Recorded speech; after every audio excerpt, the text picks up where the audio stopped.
What's up, y'all? Welcome back to Truthville USA. I am Q. Guys, I got a quick minute. I just got off of doing a show with Doug, so I'm running a little bit behind, but got some fantastic news this morning. Fantastic, but also scary at the same time. So this whole thing with Letitia James hasn't made a whole lot of sense to me. The amount that they were asking for, the fact that she asked for less, Judge Engelron gave her more, the fact that she was hell-bent and insistent on getting this amount. I mean, you guys remember Bernie Madoff, the guy who ruined, countless people. Just stole people's retirements. I mean, he essentially ruined the lives of hundreds and hundreds and thousands of people.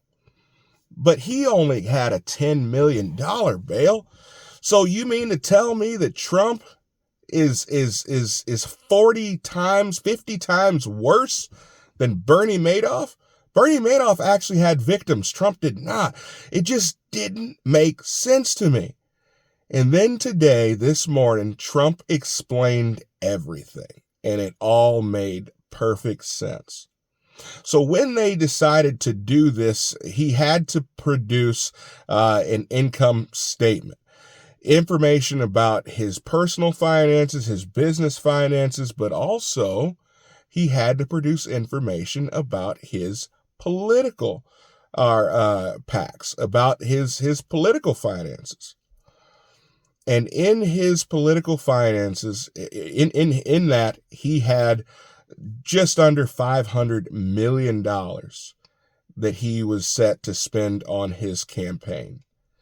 As you guys know, Joe Biden has been raising a lot more money for his campaign than President Trump has been raising for his campaign.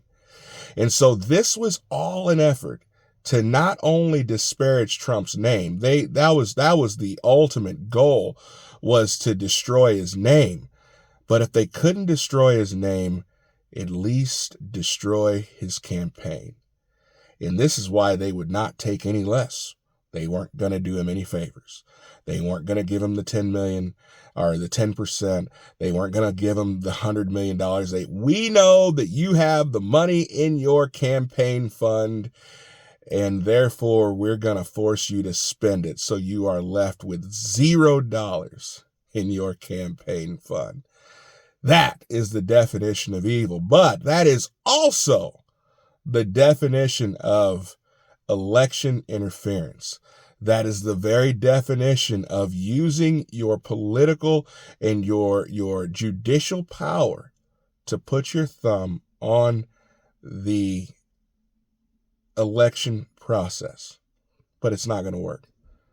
The one thing that they have underestimated from the beginning is the resilience of the MAGA movement. This isn't a Trump movement anymore. Trump started it, sure.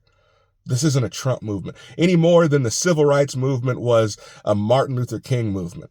They've made these mistakes before. The leftists thought, well, if we can just get rid of MLK, then all this nonsense will stop.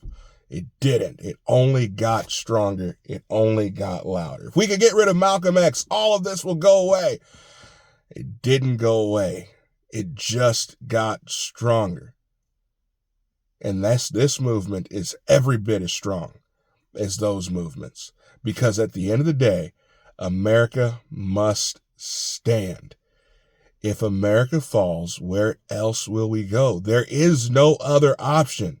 America must pass this test. We have to pass this test.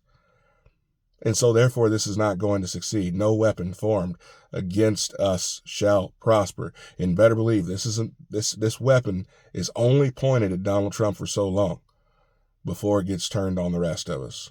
We will continue to give. We will continue to support this president. We will continue to pray for our nation. We will continue to fight for our nation because it's still worth saving. Comment below. Let me know what you guys think about this.